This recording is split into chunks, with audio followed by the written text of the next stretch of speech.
Hello, good morning to all of you. Once again आप सभी का गुप्ता इंग्लिश क्लासेज में स्वागत है। और आज हम आपके सामने एंटोनिम्स यानी विलोम शब्द लेकर के आए हैं।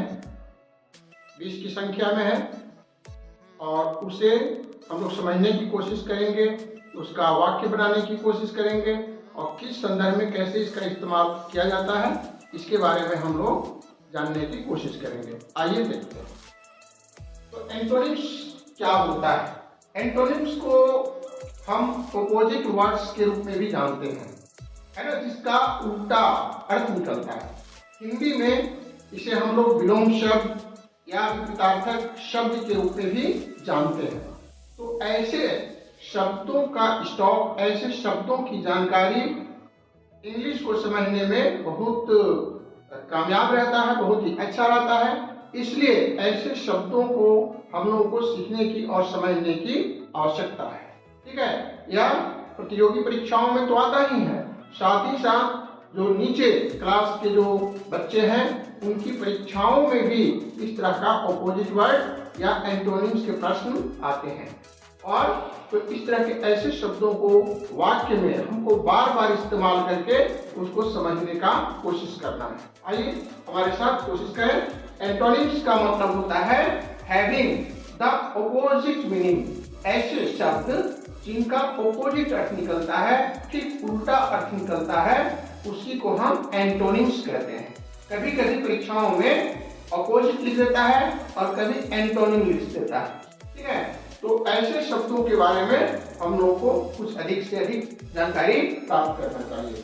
आइए कुछ ऐसे वर्ड्स को हम लोग देखते हैं। पहला वर्ड है हमारे पास अराइवल। ठीक है, और इसका एंटोनिम होता है डिपार्चर, है ना। अराइवल का मतलब क्या होता है? अराइवल का मतलब होता है आगमन और डिपार्चर प्रस्थान। जब हम रेलवे स्टेशन जाते हैं तो वहां पर गाड़ियों का टाइम टेबल लिखा रहता है।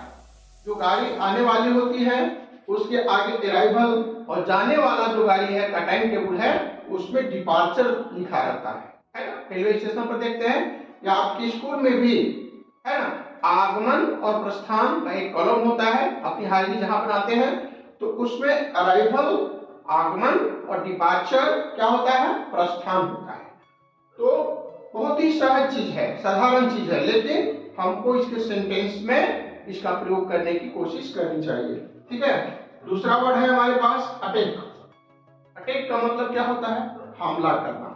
ठीक है, अटैक का मतलब हमला करना, आक्रमण करना, है ना। और डिफेंड का मतलब होता है उससे बचाना। ठीक है, आक्रमण करना और उसका ठीक उल्टा होता है उसको डिफेंड करना, बचाना। ठीक है, तो आप अटैक का हम समझ गए। अटैक का मतलब आक्रमण करना और डिफेंड का मतलब उसको बचाना, रक्षा करना। चलिए एक वर्ड हमारे पास है बोरो। जब हमारे पास बुक नहीं रहता है या किसी चीज की कमी रहती है तो अक्सर हम लोग अपने मित्रों से we borrow some books, we borrow pen या other items we can borrow from our friends. तो किसी से आप लेते हैं बोरो, फिर उधार देते हैं, राइट, उसको हम लोग लेंड कहेंगे। ठीक है, तो बोरो का क्या हो गया? लेंड हो गया। आगे देखिए कोर्स, है ना। कोर्स का मतलब मोटा, खुरदरा, जो छूने में थोड़ा सा रफ लगे, टफ लगे, है ना।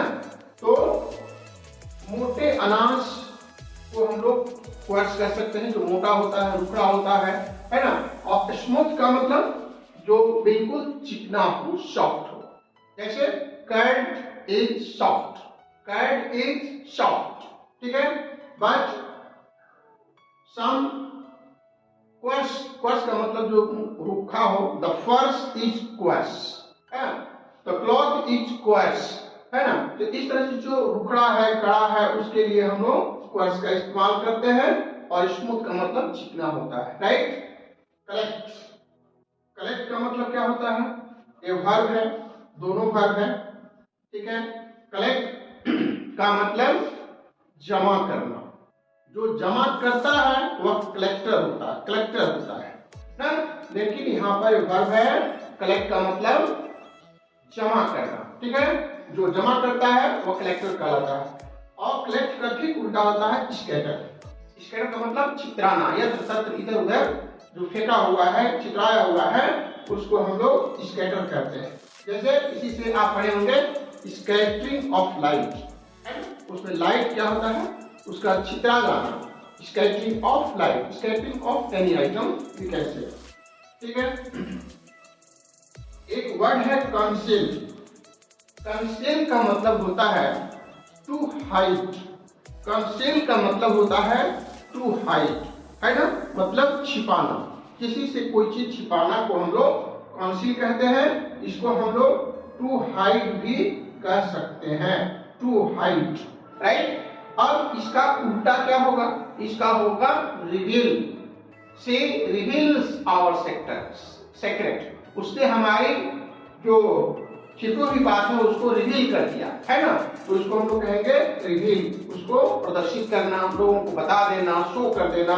और कंसील का मतलब छिपा देना, हाइड करना, छिपा देना, ठीक है।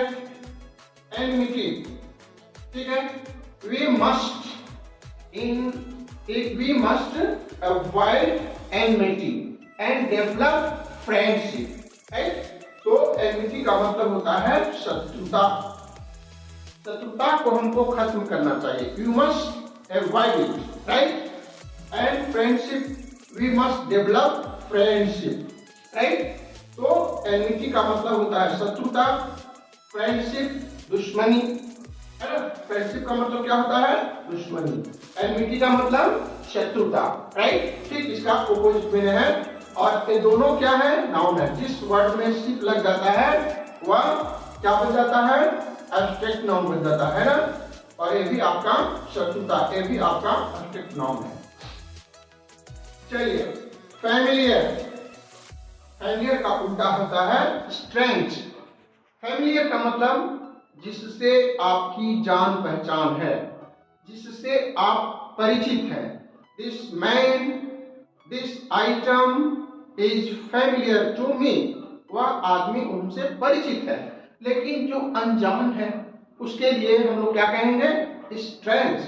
ही is not familiar to me but he is strange या स्ट्रेंजर टू मी। चलिए, फैमिलियर का उल्टा हो गया स्ट्रेंज। फर्टाइल। फर्टाइल और एक होता है बैरन, ठीक है। फर्टाइल का मतलब होता है जो उपजाऊ है, जिसमें अनाज या कोई पौधे जो है जल्दी उगते हैं। आवर लैंड इज फर्टाइल, ठीक है। आवर लैंड इज फर्टाइल, हमारी जमीन जो है वह उपजाऊ है। लेकिन बैरन, वह भूमि, वह जमीन जिसमें जल्दी कुछ पैदा नहीं होता, ऐसे ऊसर भूमि को हम लोग बैरन कहते हैं, ठीक है। तो ऐसे जमीन को हम लोग बैरन कहते हैं। फॉलो का मतलब अनुकरण करना। फॉलो का मतलब अनुकरण करना। ये वर्ब है, ठीक है, ये भी वर्ब है। या मैं बार बार क्यों वर्ब लिख रहा हूं, कहीं नाउन लिख देता हूं, ऐसा इसलिए कि हमको वर्ड्स की प्रकृति को जानना जरूरी है। और पार्ट्स ऑफ स्पीच भी हम लोग को अक्सर समझने की कोशिश करना चाहिए कि यह वर्ड जो है किस पार्ट ऑफ स्पीच का है। फॉलो का मतलब अनुकरण करना, ठीक है। लीड, नेतृत्व प्रदान करना, है ना, आगे आगे चलना। लीड से बन गया लीडर, लीड से बन गया लीडर, फॉलो से बन गया फॉलोअर, ठीक है। चलिए, ये शब्द यहां पर लिखा गया है, थोड़ा सा इसके उच्चारण पर हम लोग ध्यान देंगे। क्या लिखा हुआ है, KNOWLEDGE,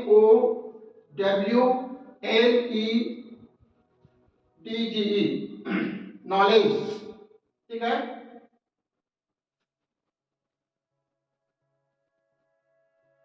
और इसका उल्टा क्या होता है, इग्नोरेंस, है ना। नॉलेज का मतलब नॉलेज, इसको कहते हैं नॉलेज। और इग्नोरेंस का मतलब अज्ञानता।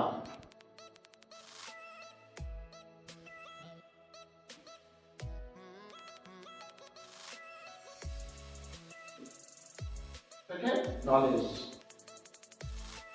इग्नोरेंस अज्ञानता। ठीक है, नेचुरल, नेचुरल का मतलब प्राकृतिक, और आर्टिफिशियल जो अप्राकृतिक है, बनावटी है, उसको हम लोग आर्टिफिशियल कहते हैं। नेचुरल का मतलब प्राकृतिक, जो प्रकृति ने प्रदान किया उसको नेचुरल कहेंगे, और आर्टिफिशियल जो बनावटी हो, है ना। जैसे सैटेलाइट में भी हमारा आर्टिफिशियल सैटेलाइट भी है और आर्टिफिशियल सैटेलाइट भी है, natural satellite, and moon is our natural satellite. Okay, oral, oral का मतलब क्या होता है? ओरल का मतलब मौखिक, इसका उल्टा रिटन। कभी कभी परीक्षाओं में हमारे सर कुछ मौखिक प्रश्न हमसे पूछते हैं, है ना, उसको हम लोग कहते हैं ओरल, और कुछ में लिखित परीक्षाएं होती है, उसको हम लोग कहते हैं रिटन। पहले रिटन होता है, इसके बाद में ओरल होता है। ठीक है, चलिए, पीस, पीस का मतलब होता है शांति। ठीक है, इसका उल्टा हो गया वार। ठीक है, वार का मतलब क्या होता है? युद्ध। पीस का मतलब शांति। बिल्कुल, समाज को आगे ले जाने में, देश को आगे ले जाने में पीस की एक अपनी अहमियत होता है। पीस, और ठीक इसका उल्टा जो होता है वार होता है, युद्ध। काइंडनेस, काइंडनेस भाववाचक संज्ञा है, एब्स्ट्रैक्ट नाउन। जिस वर्ड के अंत में NESS लगा रहता है वह भाववाचक संज्ञा होता है ना, एब्स्ट्रैक्ट नाउन होता है। काइंडनेस, ठीक इसका उल्टा हो गया क्रुएल्टी। क्रुएल्टी का मतलब निर्दयता, जिसमें काइंडनेस का कोई गुण नहीं है, ठीक उसका उल्टा क्रुएल्टी होता है। सिंक, सिंक का मतलब डूबना, और फ्लोट का मतलब तैरना। ठीक है, सिंक का मतलब डूबना और फ्लोट का मतलब तैरना। टेम्पररी, टेम्पररी का मतलब वैसा चीज जो अस्थायी रूप से है, क्षणिक है, उसको हम लोग टेम्पररी कहेंगे। और परमानेंट का ठीक इसका उल्टा हो गया परमानेंट, परमानेंट का अस्थायी, बिल्कुल परमानेंट, है ना। जो हमारे स्टाफ होते हैं कुछ टेम्पररी होते हैं और कुछ हम लोग उसको परमानेंट रखते हैं। ठीक है, तो अस्थायी और अस्थायी, टेम्पररी, अस्थायी, परमानेंट, अस्थायी। सुपीरियर, इंफीरियर, एडजेक्टिव, है ना। तो सुपीरियर और इंफीरियर, सुपीरियर का मतलब जो हमसे सुपर है, अच्छा है, और इंफीरियर का मतलब उसका क्वालिटी हमसे कम है, तो उसको हम लोग कहेंगे इंफीरियर। ठीक है, यहाँ पर आपको एक बोनस देता हूँ, टिप्स आप जान लीजिए कि सुपीरियर और इंफीरियर लगता है कि यह कॉम्परेटिव डिग्री का शब्द है, एडजेक्टिव है, तो इसमें हम लोग यही जानते हैं कि कॉम्परेटिव डिग्री में दैन का इस्तेमाल करते हैं, लेकिन ऐसे जो सुपीरियर इंफीरियर होते हैं उसके साथ हम लोग दैन का प्रयोग नहीं करते बल्कि टू का इस्तेमाल करते हैं। प्राइवेट, प्राइवेट का ठीक उल्टा होता है पब्लिक। प्राइवेट का मतलब निजी, जो अपना है, यह मेरा निजी है, यह मेरा निजी संपत्ति है, तो उसको हम लोग प्राइवेट कहते हैं। और पब्लिक जो सरकारी है, सरकार का है, जिस पर कई लोगों का स्वामित्व है, उसको हम लोग पब्लिक कहेंगे, पब्लिक सर्विस। इसके बाद है ऑप्टिमिस्ट, और ठीक उल्टा पेसिमिस्ट। ऑप्टिमिस्ट का मतलब होता है आशावादी। ठीक है, आशावादी किसी चीज में अच्छाई को देखना और पॉजिटिव थिंकिंग रखना कि हाँ यह काम हो जाएगा, है ना, तो उसको कहेंगे ऑप्टिमिस्ट। वो अपने काम होने की पूरी आशा उम्मीद रखता है कि नहीं ऐसा काम हो ही जाएगा, इसलिए ऐसे व्यक्ति को हम लोग कहेंगे ऑप्टिमिस्ट। और ठीक उसका उल्टा पेसिमिस्ट होता है, जो हमेशा यह सोचता है कि वह काम उससे नहीं होगा, या बहुत भारी है, यह तो होगा ही नहीं, है ना, यह हमारे बस की बात नहीं है। तो ऐसे लोगों के लिए हम लोग पेसिमिस्ट शब्द का इस्तेमाल करते हैं। एक ऑप्टिमिस्ट हो गया और एक पेसिमिस्ट हो गया। तो इस तरह आज हमने एंटोनिम्स में जो कुछ महत्वपूर्ण शब्द थे उसको जानने का कोशिश किया। आप इसे बार बार देखने की कोशिश करेंगे, समझने की कोशिश करेंगे और वाक्य में अधिक से अधिक प्रयोग करने की कोशिश करेंगे। इससे आपका इंग्लिश का लैंग्वेज काफी इनरिच होगा। अगले दिन हम एक नए वीडियो के साथ आपके समक्ष प्रस्तुत होंगे। That's all, thank you.